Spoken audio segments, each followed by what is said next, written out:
Welcome to APAC Good Governance series. On this episode, we welcome Dr. Manoj P. Sangwin, Executive Director, Center for Water Resources Development and Management, Kozhikode, Kerala. In this conversation, we will discuss how CWRDM is addressing Kerala's emerging water challenges from climate inconsistency and urban pressure to groundwater, water, land, and flood management, while supporting evidence based policymaking and sustainable projects and capacity building across God's own country. So, thank you for joining us, Sanmut sir. Yeah, thank you. Thank you. Thank you. So let's begin our discussion with the first question that I have today. As a premier R&D institution established by the government of Kerala in 1978, how is CWRDM currently aligning its research priorities with the state's evolving water management challenges, especially in terms of climate variability and increased urbanization? Yeah, uh, thank you for the question. Uh, as you told, CWRDM was established in 1978, and next year we are going to celebrate our Golden Jubilee year, 1 year long celebrations we are going to begin. Basically, we are working in all spheres of water management. We do work on surface water, work on groundwater, irrigation, water quality, climate sciences, forest hydrology, uh, and many other related areas with respect to water resources. And these days, we extend our boundaries to all natural resources, water, land, forest, everything. And climate change is also emerging as a major research topic. Especially as you know, Kerala is facing many issues with climate change in last few years. We have a mega flood in 2018, again flood repeated in 2019, and 2024 we had a very devastating landslide. So that we are facing climate-related issues, especially water-related natural disasters we are facing. So that basically we are trying to develop solutions. We are trying to develop some technological solutions for managing the climate effects. Yes. And it is one side, but on the other side, we do face, even though many people think Kerala is a water-rich country, actually it's not exactly the same. We have a lot of water during the monsoon season, but at the same time, during the summer season, maybe from next month onwards, from March to May end, we have drought. In many places in the state, we have scarcity of water for drinking as well as for irrigation. Our water distribution is skewed. We have a lot of water in 5 or 6 months, and under 6 months we don't have much water. So that how efficiently and judiciously we can use the water, how we can conserve the water, how we can manage the water. We have problem with excess as well as deficit. So that during the time of monsoon, excess is a problem. So that how we can predict the runoff which is coming out of the rainfall, and how this excess water can be managed without causing flood-related chaos, any other related issues. So that we should have better flood forecasting, early warning systems, especially these days. Extreme rainfall events are common, not only in Kerala. If you go to Uttarakhand, if you go to Assam, if you go to Himachal Pradesh, if you go to even Rajasthan, you can see extreme rainfall events. Cloud events are not uncommon these days. So that heavy rainfall, heavy downpour is happening in a few hours. A lot of water is coming, and Earth is not capable to hold this water. Our water bodies are not capable enough to hold this water. That is why urban floods and many other issues are happening. And huge precipitation may lead to landslide as well, especially in the hill areas. So that these all are the issues we are facing, and many other states in India also having the same issues. So that we are basically trying to develop some technological solutions to manage the water, effectively, and of course other related issues like climate change and climate change related disasters. Then irrigation water management, that is another big area where we do work, because in India, 75 plus, maybe 75 percentage or even 80% of the total water use is for agricultural sector. But unfortunately, the see, in agricultural sector, that is irrigation water use efficiency in India is less than 50%, maybe 25% or Okay. 40%. We Mm-hmm. divert 100%, 100-liter water from its source. The water which is coming to the root zone of the plant is maybe 50 or maximum 40 liter. So that how best, what are the efficient technologies for managing the water efficiently in agricultural fields? Irrigation water, climate smart irrigation systems we can develop. Maybe precision agriculture, micro, and a lot of new technologies are coming up. So that how we can think about. Again, another one more issue, ma'am, I want to focus. We are focusing is reuse of grey water. The Okay. water which is produced is directly going to the water bodies. One side water body is getting polluted, on the other side our demand is going up, our supply is shrinking. So then how best we can recycle, treat the grey water and recycle it for some uses other than potable uses, maybe for irrigation, maybe for gardening, maybe for filling our flushes, that is in the for our toilet flushes or something like that. So this type of reuse of water is also a need of the hour for our country, because another 1 or 2 decades our supply is going to be more than the demand. So that's how we will get the extra water. Either we have to increase the supply or we have to reduce the demand. So that both the ways we have to think. Maybe increase the supply is possible by rainwater harvesting, groundwater recharge, and reuse of grey water, treating and reuse of grey water. On the other side, demand can be managed by means of, this irrigation, managing irrigation water in a better way, increasing the irrigation efficiency, or crop and drop. These type of approaches we can think about in the Okay. irrigation sector. Water sectors we can think about this type of reducing the demand, how we can reduce the water demand. We can reduce the footprint, water footprint. That is the per kg. If you produce some finished product, how much water we have used for it. In India, the water footprint is so huge. Water footprint or virtual water usage. What do you see? What the way you say it. But in India, the water footprint is so huge. So how we can actually get to the optimum level? What are the technology strategies we have to adopt? So we are working on all these areas, not only in the Kerala's perspective, but other in a national perspective and in a global perspective, we do take up research projects. Surely. So, since you have already mentioned one thing very clearly, even though people think that Kerala is a very water rich country, it is not really true. There are problems and there are going to be solutions in future by the state government also. So when we are talking about state government, we have to also, I have to ask one thing, that the country currently has one ministry for water specifically, and it was established very in a very recent years. So I want to know, your organization has historically played a key advisory role in Kerala's government, including draft water policy, which was adopted in 1992. And so, right now, tell us about how the central government today supporting the state government policy formulation and decision making on water resources. Yeah, it's a very important question. As you know, being a R&D institution under the state government, we have to support government for strategizing policies, formulating new policies, so that we were instrumental in developing the Kerala water policy in 2 decades back in 2003, and now we are revising it. Water policy 2.0 is now on anvil. It is under preparation. Maybe another couple of months it will be tabled in the legislative assembly. And another is micro irrigation policy. It is also almost finalized. We are working with the Kerala State Planning Board, and very novel policy is coming for developing micro irrigation systems in the state.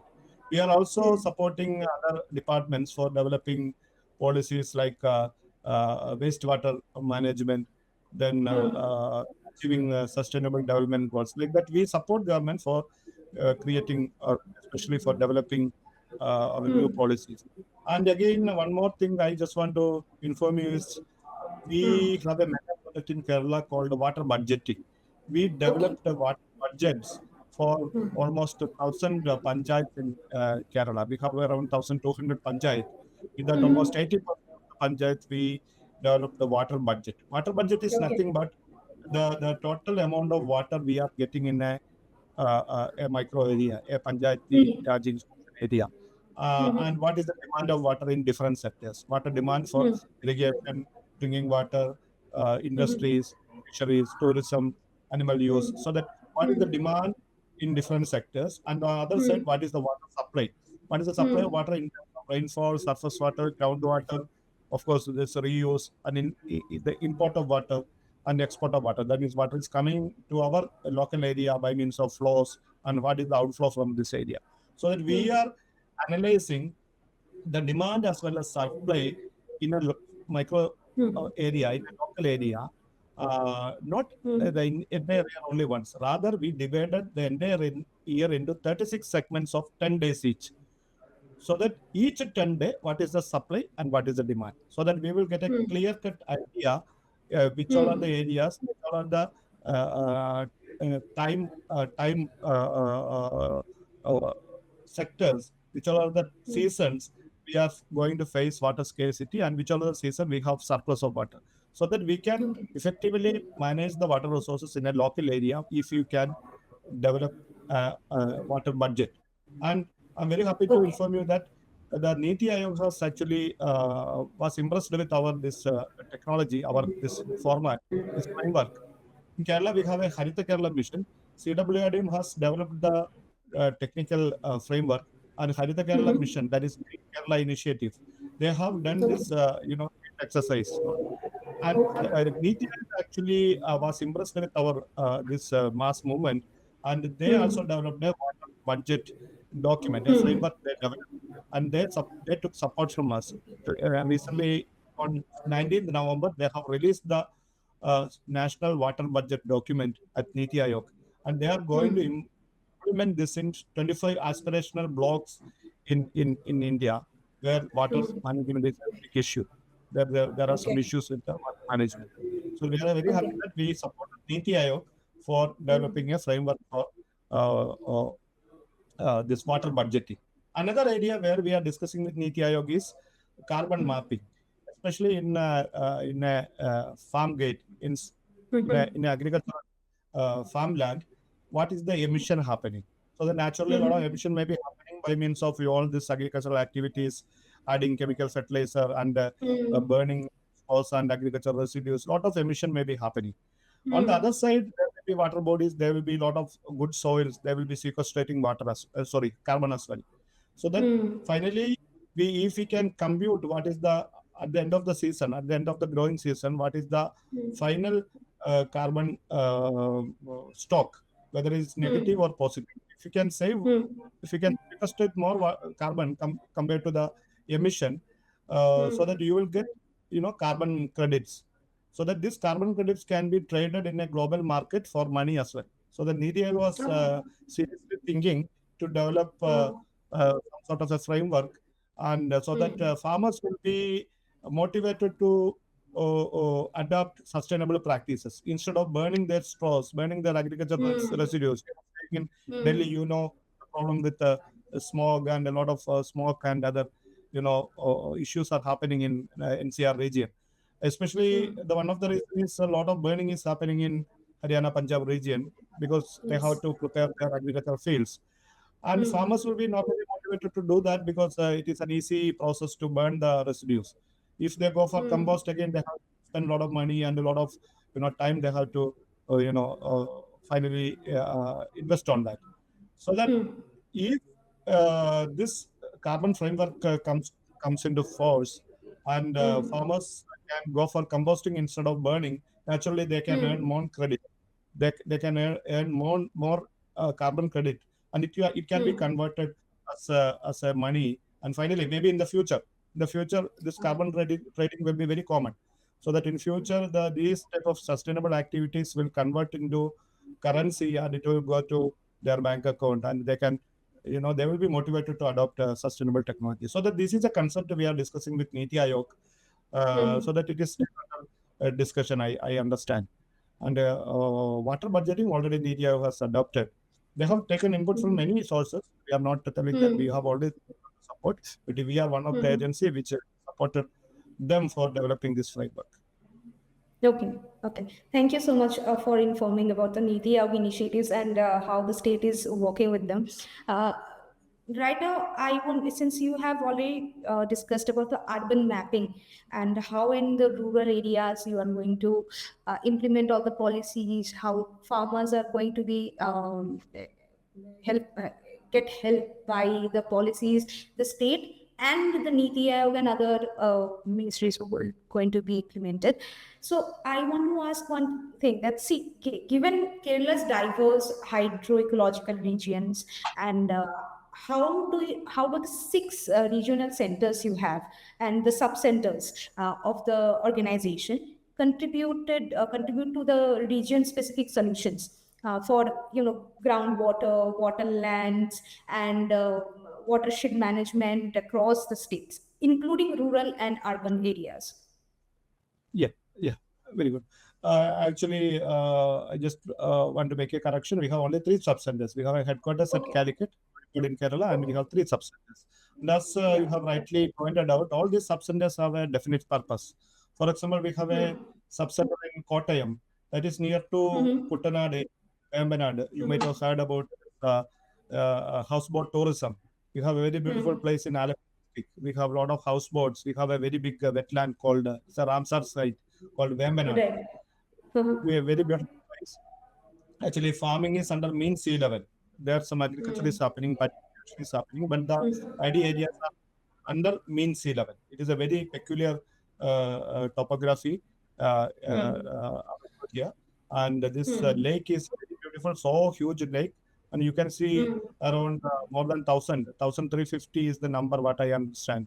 Okay. 350 houseboats are there in the lake, and because of Hmm. this, a lot of anthropogenic activities and many other agriculture and fisheries activities, this lake is having a lot of issues with respect to pollution, Hmm. shrinkage, plastic deposition, and invasive species, and many Hmm. issues are happening in this lake. And Hmm. fortunately, this is a Ramsar site house, so that we have to Hmm. conserve it. We have to conserve it so that this our Kottayam subcenter is basically taking up studies on this Hmm. Vembanad wetland, the wetland Hmm. conservation activity. We are continuously Okay. monitoring the hotspots in this wetland. We are continuously Hmm. monitoring the water quality in different areas of this wetland. We are also Hmm. looking towards invasive species, and its Hmm.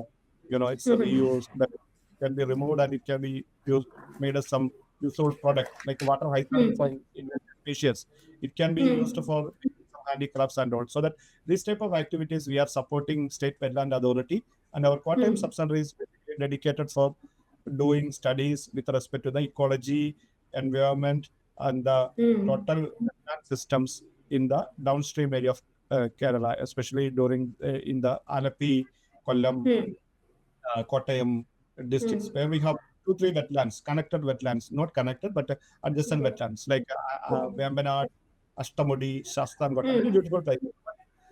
It is highly, human activities are happening, tourism is happening, Hmm. lot of, Hmm. issues are there, climate Hmm. change issues are also there, so that maybe it has to, urgent attention is needed in this all the areas to Hmm.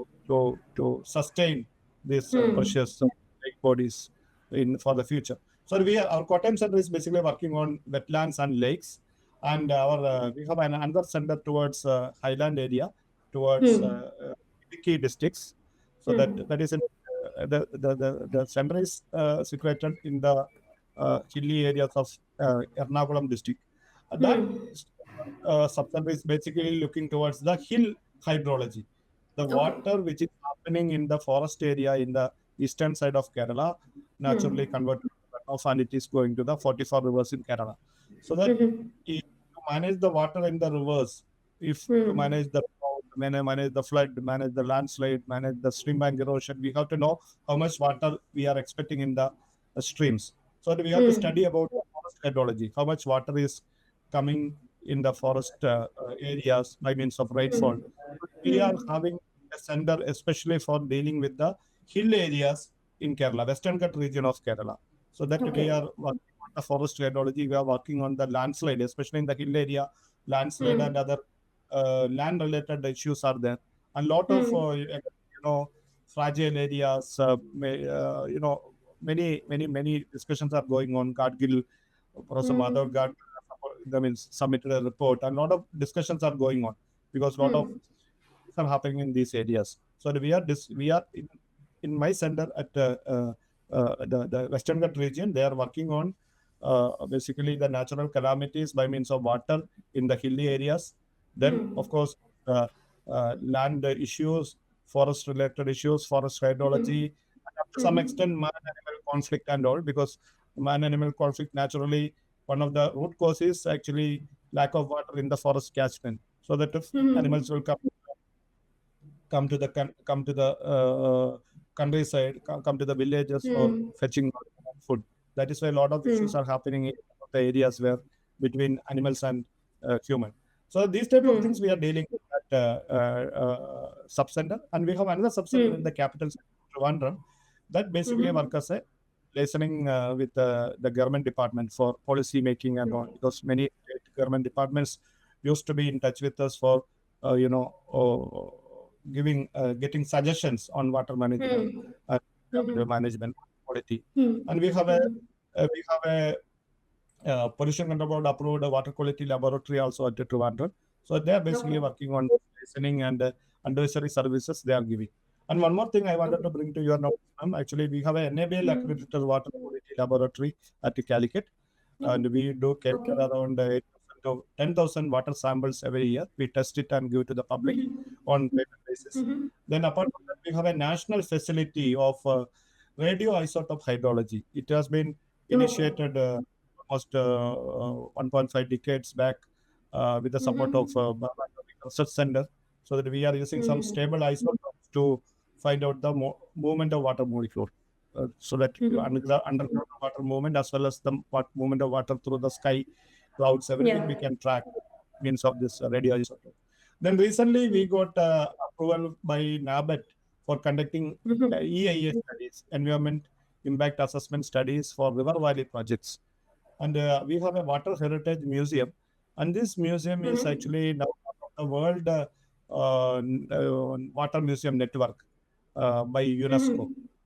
We have an Okay. international exposure also as far as our water heritage museum is concerned. A lot of public, Hmm. especially students and other public, are coming to see our water museum. Hmm. Basically, it Hmm. shows it depicts our heritage systems for conserving water.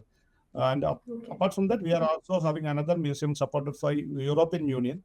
It is basically Hmm. climate change learning lab. What is the Hmm. root causes of climate change and how climate Hmm. change can tackled, what are the strategies and the technologies we have to manage climate change, and what is the trend, and what is the Hmm. different scenarios are there, what are the pathways as far as Hmm. climate change is concerned. Everything is shown in that laboratory, climate change lab, Okay. through some Okay. interactive games. Especially, we are targeting the students. Students can come and they can do some small games, and through that Hmm. gaming, they can understand the importance of climate change and Hmm. the sustainable practices to mitigate climate change. Everything they can understand. So these are the Hmm. systems available in our headquarters, and these three sub-centers are working on the domain areas which I Hmm. studied a few months back. Yeah. Okay. So it is very interesting that a state like Kerala and there, I believe there are others who are thinking about how the young minds are getting should be interacted and should known about should they should know about how the climate is changing, what are the implications, how they should think about their future, how to protect the future basically, and states like Kerala is seriously doing something using such museums to get the people in, and they should be focused on how things are changing in real life in real time basically. So thank you for doing such work, incredible work. And my next question is that your organization, CWRDM, actually functions under the umbrella of Kerala State Council for Science, Technology, and Environment. Right. So, how has this integration strengthened to deliver the science-based inputs to state departments and local self-governments? Yes, yeah. We are working under Kerala State Council for Science, Technology, and Environment. This council started in 2003, and now it has got 8 institutions under them. 8 institutions and 2 center of excellence, altogether 10. And basically, we are working in water, and we have another big institute at Thrissur. They are working on forest, Kerala Forest Research Institute. And we have another few institutions. They are working on transportation. We are working on, natural conservations, mathematics, and many more. So basically, what we do, we create knowledge. We do research. We develop technologies. We develop tools, and we create knowledge. And knowledge has to be uh, uh, transferred to the needy people. The needy people may be our stakeholders, may be public. Our stakeholders may be line departments, line department officials from line departments, or our stakeholders may be academic community. Sometimes our stakeholders may be industries as well. So that we are working in all these angles. First, for academic purposes, we are study center of CWRDM is study center of 3 universities in Kerala, like CUSAT, Cochin University of Science and Technology, Kerala University of Fisheries and Ocean Science, and Calicut University. So that the students can work with us and they can register under our scientists as for their PhD.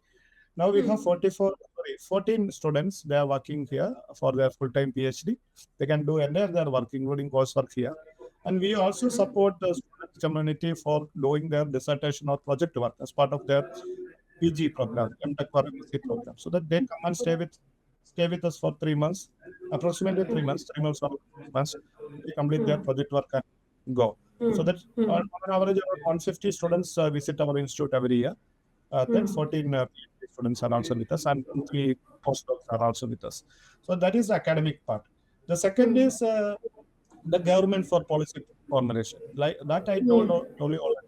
We are discussing with the government agencies, especially the policy level. We have a regular discussion, and we do offer them suggestions to develop better policies based on our findings. Then next is the knowledge what we created has to go to the departments. Basically, departments are implementing the things, whether it is Jal Shakti Ministry of Water Resources, Ministry of Agriculture, or Ministry of Forest, or land use, environment, whatever it is. They are basically the implementing agencies. So that we are CWRDM is also functioning as the Valmi of Kerala, Water and Land Management Institute of Kerala. As you know, most of the bigger got a separate Valmi. And Valmi's function is to conduct the capacity building programs for the in-service personnel, the engineers and officials serving in departments of water resources, forestry, soil conservation, soil survey, agriculture, town planning, forestry,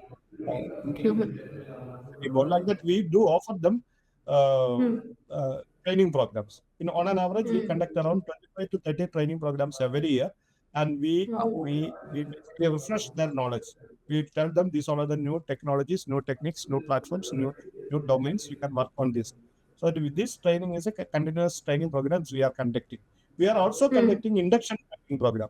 Newly recruited engineers and officers in Department of Water Resources are coming to my institute and undergoing a foundation course here for 3 weeks. It's one foundation course is going on here. Around 30 newly joined engineers are with us. They are staying with us. The residential program. That is the capacity building. Then capacity building we also do for farmers and other sectors in the society, women entrepreneurs and farmers and many others.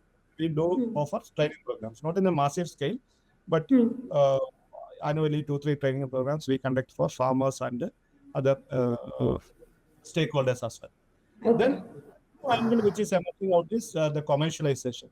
Some of the technologies we develop has a commercialization potential. It has got the industry is ready to procure them. So that recently we got a patent for one of our nanotechnology based solution for water treatment. So many Hmm. companies are now talking with us to take this technology so that they can develop their own system. So that now we are going to launch an incubation system here. On 17th, we are going to launch it. There's an incubation center in my institute, so that our technologies, developed technologies, can be showcased, which has a market potential. It will be showcased here so that startup companies, entrepreneurs, and industry can approach us for taking this technology on royalty basis or on other basis. And we are also arranging physical incubation. Five rooms, 5 chambers. We now we are making ready so that people can Okay. come and open their office in our campus. They can to yes, they can work with us. They can co-develop with us. If they want our technology, they can upscale it. They can again upon. If they have a new idea, they can use our laboratory and they can work with our scientists and go for a joint patent or something like that. So this type Okay. of new system is coming up. So that this is the thing what we develop. We always believe that what we develop has to be translated to some knowledge to the society also. We are as a scientists, we have to publish. We have to publish and Absolutely. we add to the science. That is one part. Hmm. We are Hmm. strengthening the science on one side. On the other side, Hmm. we have a commitment to strengthen the society as well. So that what we Hmm. are learning, what we are creating, what we are developing has to go to the society, say as a product, as a service, or as a new knowledge. If you know, innovative approach, it has to go to the society. So that we are committed. We are working towards Okay. that. Okay. So, Samuel sir, I want to understand one thing. See, Center has supported several major state and externally funded several projects, which includes KCIP, KMIP, and eco restoration initiatives in Kerala. So, how does CWRDM, your organization, ensure that such projects remain environmentally sustainable and aligned with Kerala's development priorities also at the same point of time? Yeah, actually, we are supporting them in different ways. Sometimes these agencies approach us for a consultancy project. They have a specific problem, and we will find out the specific solutions for that. So we will hand over the study report to them, and based on our study report, they will take a remedial action or corrective action or any new proposal or new scheme they will implement. So that they have their own mechanism to go ahead. Based on our studies only, they will be doing. And the current practices or any new programs comes to the plan, comes to practice of by based on our report or by our technology. Actually, the concerned department will be asking us to monitor it, do the evaluation work also. Maybe once it is after a few years, we'll be doing some midterm evaluation project. For example, water should be doing the evaluation work for NABARD and for state and central funded programs where watershed management and many other programs like a wetland I told. So that we are Yeah. knowledge partner of Ministry of Environment, Forest and Climate Change, Government of India. We are knowledge partner for and Lakshadweep. So the ministry will be continuously in discussion with us for developing better strategies for managing the water bodies in Kerala and Lakshadweep.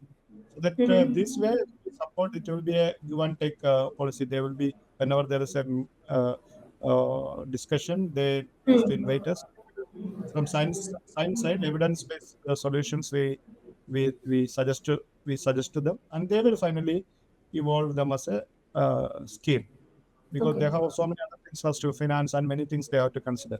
So that the science Yes. part we used to take care almost or almost all the departments in the state, especially with respect to water, like irrigation, forest, town planning, agriculture, soils, groundwater, uh, and electricity board because they're basically hydroelectric projects are more in Kerala.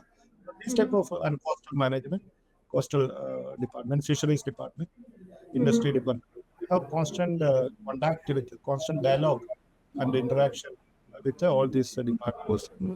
So the science part, we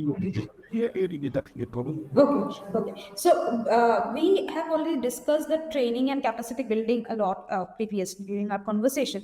I just want to elaborate on this particular niche. So, see, training and capacity building have been a significant part of the organization, as I have understood as of now.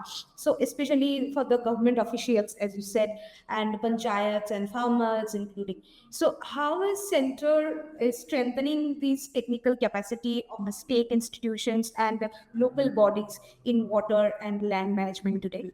what we want to become. Yeah. As I told, we are organizing almost 25 to 30 training programs every year Hmm. Hmm. for of officials from line departments. Hmm. Basically, the training will be on the latest advances in science with respect to their domain areas. And sometimes we do offer hands-on training also because, for example, last month we had a training on total station, so that the supervisors from line department, they came and learned how this instrument can be used for, better Hmm. survey and other related activities. And we do offer a training on hydrological modeling, like Hmm. modern softwares are available, like Hmm. SWAT, HECRAS, so that these engineers will come and do the hands-on training how to learn the model, so that they will get the local data. Based on the data, they Hmm. can predict the water flow or stream flow and Hmm. many other. Many times these type of softwares are only used for academic purposes. For practical purposes, people hardly use it.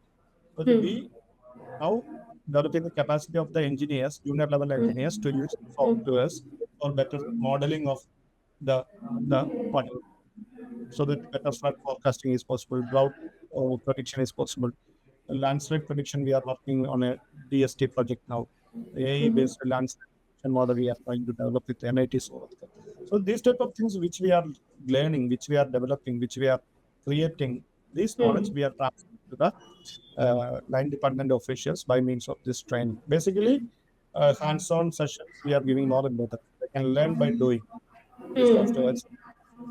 And some of the trainings will be basically theory based, like and some one another training we do offer is the water quality analysis, so that many water quality issues are emerging from different parts of the country.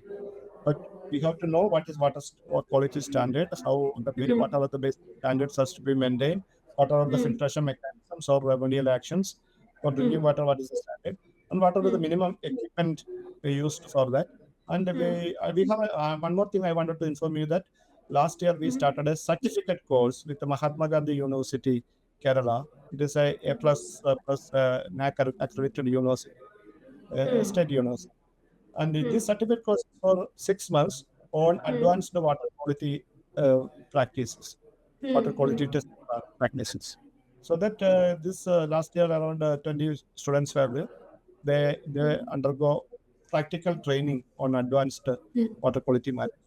So these people can get job somewhere, or they can start their own, water quality laboratories.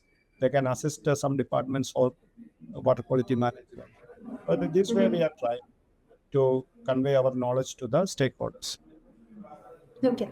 So, my last question to you, Mr. Samuel, that hydrologic data and scientific studies generated over the decades, how is CWRDM enabling the Kerala government to use this knowledge more effectively for long-term planning in areas such as drinking water security, irrigation, and flood management, especially? Yeah, yeah. It's a very good question. Actually, last 48, 49 years, we have generated huge volume of data. And this Yes. data, what we are now planning to develop a database management system, and we can make it in an open source document so that people can access it. And now Kerala Water Resource Department started a KWRS, Kerala Water Okay. Resources Information System, so that it will be this data will be adding to those information as well. And some of the data we started a dashboard in our website. It's called Hydros, so that the climate related data we do some minimum analysis with the minimum inferences. We will put it in our website. So people can go and see our website and see how the climate behaved in last week or last month. So the climate analysis with some small explanation and inferences we are giving in our website. Then another thing is actually some data we exchange with some other related institutions and universities, because our PhD students from universities, they use our data, and data will naturally go to the university as well. Similarly, some other research organizations, we have a MOU with IIT Palakkad, IIT Kharagpur, and NIT Calicut, NIT Oracle, and many NITs, IITs, and bodies like the National Institute of Hydrology. We have collaborative programs and discussions. So these during these interactions, we exchange the information and data. We have some international program as well. As recently we got a in IGSTC, Indo-German Science and Technology Corporation's one mega on flood forecasting. We have a university from German side, Aachen University, IIT Delhi, and ourselves. So basically, we are trying to develop a AI-based flood forecasting model, which can be applied both in Germany as well as India. So that we will be working on that. It's going to start. Recently, we concluded another project with the Netherlands. IIT Roorkee was a partner. Basically, it is for water for change. In secondary cities, how water management is a problem and what are the strategies. We have done in three cities in India: Bhopal, Bhuj in Gujarat, Bhopal in Madhya Pradesh, and Calicut in Kerala, Kozhikode in Kerala. So these three second tier cities, what are the issues with respect to water management? The issues with respect to the quality, the issues with respect to the quantity, issues with respect to the society as well. But all these things are connected, and the environmental issues are also we studied. And everything is connected to many other things, as you know, society, gender, labor, livelihood, everything is connected to water management. So that the Yes. under this project, we have studied all these things. And finally, this was as a policy document, a policy brief. So that they say this is the way when we connect with the different agencies, different universities, different institutions of national importance, we do exchange a lot of data and information in between. Automatically, it happens between us. And some of the projects we are doing together. That's why it is happening. Then one more thing I wanted to inform you is that Kerala, being a very disaster-prone state, uh, we have some very good collaboration with Kerala State Disaster Management Authority. So now we are developing a forecasting early warning system for 5 major rivers in Kerala. We got a mega project from Kerala Disaster Management Authority. So that these forecasting systems or dashboards or early warning systems which we develop may come as a mobile application or a geographical user interface website or something like that. It will be actually another feedback is also we will develop output. It will be given to the disaster management authority, and disaster management authority will disperse to all revenue officials.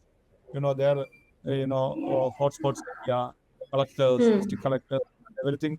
Those who manage the disasters, it will be given. So that if there is a rainfall in the catchment, immediately the signal will go.